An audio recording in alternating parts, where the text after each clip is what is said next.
morning. You're listening to Central Wisconsin's 24-hour information station, AM 1320 WFHR. It's time now for the Morning Magazine, brought to you by Comfort Air Heating, Cooling, Plumbing.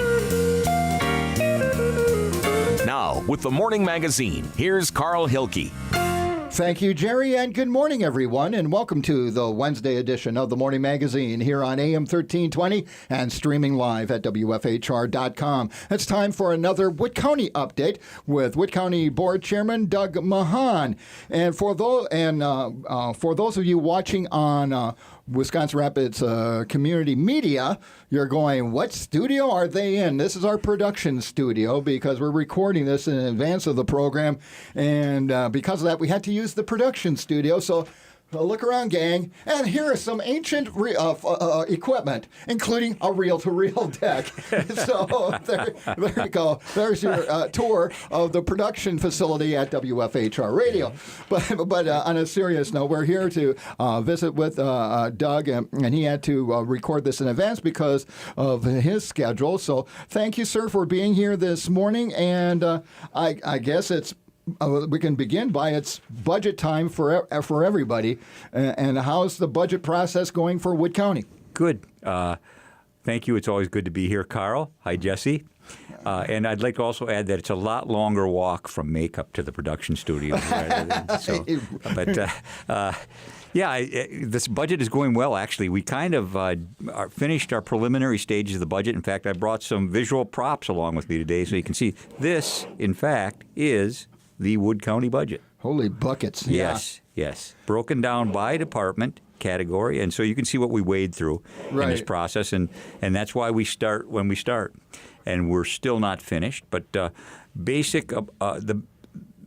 budget has pretty much been established. We haven't gone through the total protocol. We have pretty much the final numbers in. Where we want to be. We have some projections that will probably be close, very accurate. And on the October meeting of the Executive Committee, we will set the tax rate. We kind of know what that's going to be. And then, of course, nothing, and what people don't understand is nothing is actually final until the final vote in November by the full county board on the budget. Up to the last minute, changes can be made. In fact, changes can be made on the floor of the county board the day of the meeting. Okay. Yes. So a supervisor can introduce an amendment. Yeah, absolutely. Or change a budget line item, whatever is appropriate. And hopefully, if that doesn't happen, we're set to go with this. Now, can you give us an idea? Are we looking at an increase in the county tax rate, or keeping it the same? If things stay the way they are, we are looking at a very small increase of about 2 cents per thousand. Okay, what would be the main reason to cover the highway work that's been going on in the past? Well, no, not actually. We probably could have come in fairly flat. The actual raise is ironically going to be in libraries. Okay. Because we are going to reimburse libraries outside the municipalities at a higher rate. Statutorily, we only have to reimburse them at 70%. They've long wanted to be at 100%, and rightfully so. I mean, I think they should be at 100%. And so we're incrementally getting there. And we gave them a 4% kick, which they requested, and that raised us 2% on overall levy. Now, when we talked about the budget a couple of months ago, you had given a charge to the department heads to come in with a reduction, operating levy reduction of 1%. Right. How did that go? I thought that was, my hat's off to our department heads. We had some department heads that really, really came to the table, really worked hard, really did some thinking outside the box to come up. They wanted to make that happen. And I thought it was great. My hat's off to them, and I congratulate them because we had some ideas come up that hadn't come up in the past. And whether it was a prompting or whether it was a new county board chair, I don't know. I'm not going to take any credit for anything. But not everybody can do that because not everybody has the ability to create or adjust revenue streams. Some departments just work on pure levy. All they have is wages and benefits. Well, if you have wages and benefits, the only way you can cut your operational levy is by kicking somebody out the door or telling somebody they're going to take a cut in pay. Well, we don't necessarily advocate for that. So those departments are expected. But overall, I think a lot of our departments came in flat or slightly under, which I thought was incredible because we had some bumps along the way. We had told departments to budget for an increase in their health care costs of 3.5%. Well, the executive committee, when they started to look at the numbers with the help of our finance director Marla Cummings, we found that we're self-insured and that our funds, our pool for claims fund was probably getting to the point where we needed to pump it up a bit. It hadn't been addressed for a few budgets, and our projected health care cost, we haven't had a couple of good years. We've had some big claims. Sure. And so it was having an effect on the claims pool. So we decided with the advice of our finance director that we needed to do something. So we went from 3.5% for the department heads to a 7.5%, which is basically double. So it became ironic, probably to many people's chagrin, that we asked for 1% cut and then went from telling them the budget for 3.5% to 7.5%. So basically, you start asking them for a 5.5% cut if the people that could make the cut, and a lot of them did. And a lot of them did it in great ways. I'm proud of our department heads. One of the things we've talked about too is that you said it's time for the county to look at its revenue streams. And that some of them have been flat or they haven't been looked at for years. Are there some new streams or initiatives in the budget, in the proposed budget, that people should be aware of? There are a few minor ones. I think one that comes to mind is the disc golf at Southwood County Park. They're going to have a fee for that. It's very popular. It costs to maintain that. And I've always been one that says if you can identify a user, they should support the program. And our boat launches are a good example of that. We have county boat launches, and we don't charge everybody in the county for the maintenance of a boat launch. We charge the guys that launch their boats there. It's $5 to launch a boat, or you can buy a season pass. So that's a good example of it. So not everybody plays disc golf. It's a minimal fee. It's going to be a very minimal fee, but it will like capture 50 cents or a buck. Or... Yeah, it'll capture some revenue for us. We're also talking about, and this is our parks director Chad Schooley, who's done a good job with his budget. He's one of the guys that did a great job, and he's identified premium camping times, and we do have premium camping times, and why shouldn't we capitalize on that? Everybody else does. Do you think that when the water ski show is in town that the hotels keep the same rates? I don't think so. No. I think I would probably be willing to bet some substantial cash on that one. So why not we give our rates for camping a little kick. It's not going like during the Memorial. Absolutely. There's another July holiday. Exactly, and that's not hurting anybody. It's not going to make anybody desperate. And maybe we've asked for them during the water ski show to block reserve a block of days, not just come in for a weekend, but if you want this spot, you're going to have to take it for a week. And because most of those show teams and stuff, they're here a week early. They are here a week early, maybe getting the lay of the land on the lake for whatever reasons, but they do that. So we're going to ask for that. We have limited space. We're always full, so we're going to capitalize somewhat on that. We're not exploiting anyone. No, and that's not uncommon with other private facilities. Absolutely. I mean, you typically pay more during a holiday time than you do during a regular summer weekend. Yep, absolutely. Golf rates, everything. Yeah. My wife and I just stayed out of town for Cheese Days in Monroe last weekend. We stayed in Janesville. I think everybody in Wisconsin Rapids but me was at Cheese Days. Well, it was a good time, let me tell you. That was we got to get one of those things in Wisconsin Rapids. Had 200,000 people going to Monroe for that weekend. Yeah, and it's every other year. Yep, it's the size of Wisconsin Rapids. Yeah, well, we had Stephanie Klett talking about it. Oh. We had the Miss Allison Dairyland talking about it. She was there. Yeah, and it's just, and I talked to a bunch of people who were there, and I said, Next time, I got to go. Oh, it is. There's some nice golf courses down there, too. I know. But you and I are golfers. Okay, next year we go and you and I can play golf. Okay, that sounds good. Our wives can go shopping. There you go, and they do. My wife does shop down there. I will tell you that. We brought home a trunk load of stuff.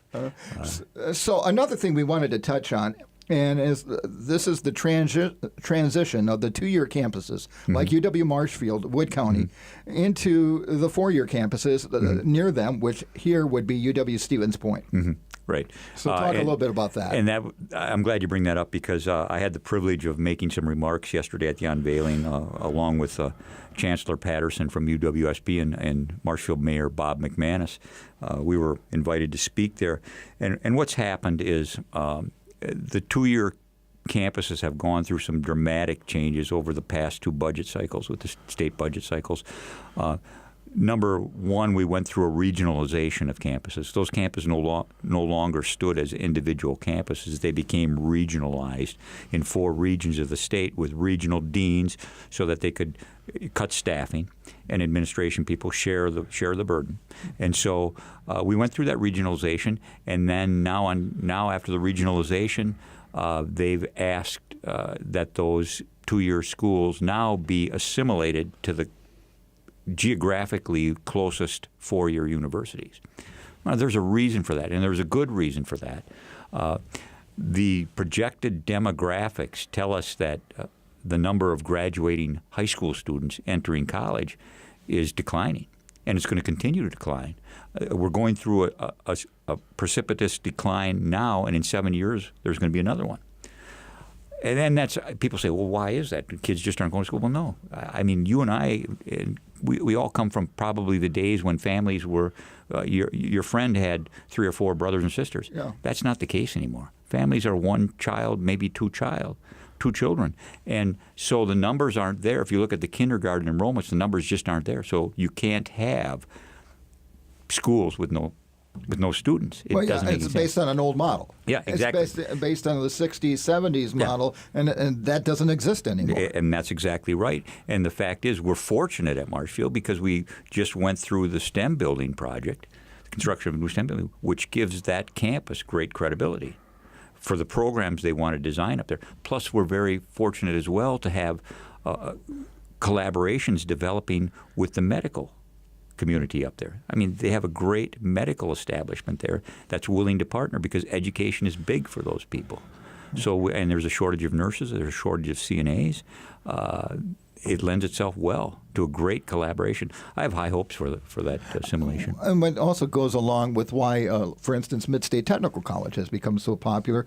People are looking at getting a good education, getting the skill sets they need for the jobs of the future without going into debt up to their eyeballs. Very, very good point, and that's part of what this is about. I happen to have a granddaughter. In fact, I saw her yesterday. This is her first year. She just graduated high school last spring. She's a freshman. She started at Marshfield. She's going into nursing. And they have a great program, UWSP, in collaboration with the technical colleges. It's called 1+2+1. She does her freshman year at Marshfield. She does 2 years at Mid-State, her middle 2 years at Mid-State, and comes back and does what they call a cap year back at the university. And so what does that do for her costs as a student? It decreases them immensely. Yeah, and so then those kids can start off on a much better financial foot. Absolutely. And so they'll be making good money and good wages, and instead of paying off debt, they can be investing or buying a home or, And that is the name of the game. When I talk to millennials in particular, and I ask them what their number one issue, I love young kids, young people, young adults. And I get into situations where I'm talking with a bunch of late 20s, 30-year-olds. Sure. What's your number one issue? What is your number one issue? Hands down, it will be student debt. I can't afford to buy a house. I can't afford to buy a decent vehicle. I'm busy paying off $100,000 worth of college debt or $80,000 worth of college debt. And so it prohibits me from having something that I know I want and need, a house, a decent vehicle. So that is my number one issue.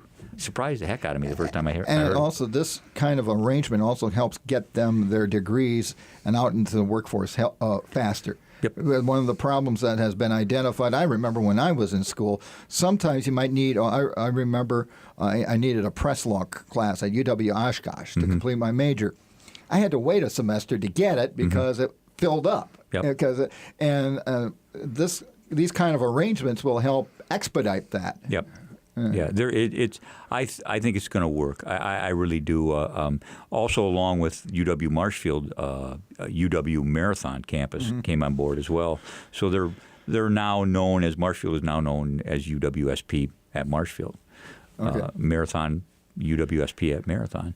It's like I said yesterday when I gave my remarks. I said the signs will look a little different. The colors may change, but it still remains the best place for a student, traditional or non, to begin their college career. And it still remains the campus, a University of Wisconsin campus that is completely dedicated to serving the citizens of Marshfield and Wood County. That's a good point. I've been talking to local officials and just got done talking with Rick Bacoka about the big increase in money as a result of all the jets flying into Alexander Field, and that work is going on right now, the second part of the expansion. That has an impact, too, on Wood County's budget and the like. Your thoughts about what's been happening? That's a great topic, and I'm so interested. I've talked to Rick several times about what's going on and what we can continue to do there with the airport. I think the dynamics are changing in that whole situation almost daily. There's something to be captured there. How we go about doing that is the question. And how do we do that together collaboratively with business and with government? And I'm very interested in doing as much as we can there. And possibly, I've talked to the mayor, working with the city of Wisconsin Rapids, with Sand Valley, with Rick in particular, the chambers. But there's some good ideas out there of things that we can do, and it's really great to see that work. And I got to hand it to Rick. Probably a lot of that money wouldn't have come to the airport without his and Reggie's help. Which brings me to Senator Teston. I also was able to meet Senator Teston yesterday at Marshfield for the first time, but he's been involved in that stuff as well. Yeah. Those expanded aprons, people would look at those at the airport and say, well, what's that going to do? I mean, they're looking for something big, and that's going to pop your eyeballs out. But that's a concern. Apron space at that airport is a concern for when you got a $25 million jet. You don't want somebody scraping your door. Yeah, and then taxiway. Yeah, an expanded taxi, exactly. An actual taxiway, so that a jet can taxi out, and not have to take up runway space. Absolutely. Yeah. So I mean, this is all part of the functioning of a modern airport. Yep. And I know of talking to some other folks, they've said, these pilots would like, if you ask them, they would probably say, how about a little lounge that we can rest in when we're waiting for the people that we brought to Sand Valley to end their play, and we can connect with Wi-Fi, check on weather and the like, and also catch some Z's if we need to do, which you see it. And we've talked about that. That's one of the things that we've talked about. At what level do you do that? Mm-hmm. I mean, how exclusive does it become? I think there's paradigms out there where you can probably put infrastructure in place that serves that as well as invites public there. Mm-hmm. I mean, I think of things like, and I mean, these might be pipe dreams, but ideas I have in my head. Maybe you make a nice restaurant there, and maybe it has a second floor observation deck, and people come to the airport because they want to have a fine meal and they want to watch jets land. Yeah, that's not out of that's been common at other airports. Absolutely, and not only that, but then you also give the clients on those jets as well as their pilots a chance, a place to relax and unwind, possibly.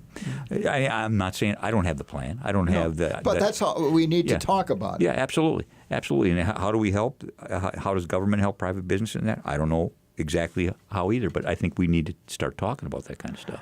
Doug, I wanted to talk to you about something else the Wood County Board debated or discussed at their most recent meeting to create an ordinance that would allow the Highway Commissioner to designate portions of county highways as all-terrain vehicle routes. We know ATVs are becoming very popular. There's some counties who, because of the lack of snow over the last several winters, have just given up on snowmobiling and have gone straightly to ATVs. So talk a little bit about that. Sure.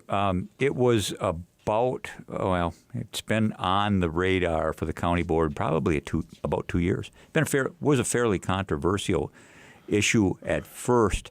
I think it began to lose some of that negativity, if I can express it that way, when the townships began to take it onto themselves and open town roads. I think that was really the cap off the bottle when townships decided, you know what, we're going to open our township roads because we see that it's something that our constituents want, and we also think it can be developed as an economic driver to some extent. So that started to get people's attention, and so when those townships opened town roads, and they had been open for a while, and there wasn't really a lot of controversy or negativity surrounding that.